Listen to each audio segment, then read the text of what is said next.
Hello people, welcome back to my channel media plus. ফিরে আসছি আবার নিয়ে আপনাদের জন্য একটা এক্সাইটিং ব্লগ। ভাবলাম সব থেকে প্রথমে আমি দেখাই আপনাদেরকে অন্নপূর্ণা ঘাট শিলচরের কী অবস্থা, কতটুকু উঠেছে এটার জলের স্তর। ঘুরতে ঘুরতে গেছিলাম অন্নপূর্ণা ঘাট, বলি একবার ভিডিওটা আপনাদের সাথে শেয়ার করি কতটুকু হয়েছে ওইটার জলের স্তর।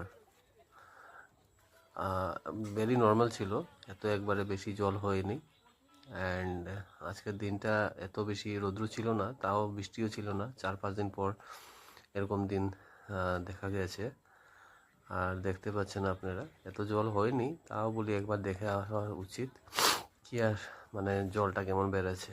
তাই বলে এসে গেলাম আপনাদেরকে দেখাবার জন্য অন্নপূর্ণা ঘাট, বরাক নদীর উপর শিলচর। আর দেখতে পাচ্ছেন এত নোংরা, মানে লোকগুলা ফেলে রেখে।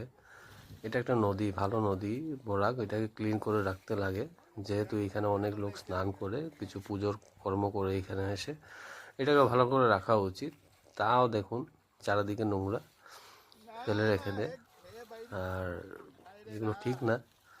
অ্যান্ড আমিও প্রশাসনকে বলবো এখানে একটা নোটিশ বা কিছু একটা ভিজিবল জায়গাতে লাগিয়ে রাখানো উচিত, যে এখানে এই পরিবেশটা পরিষ্কার করে রাখার জন্য। ওটাই বলছি।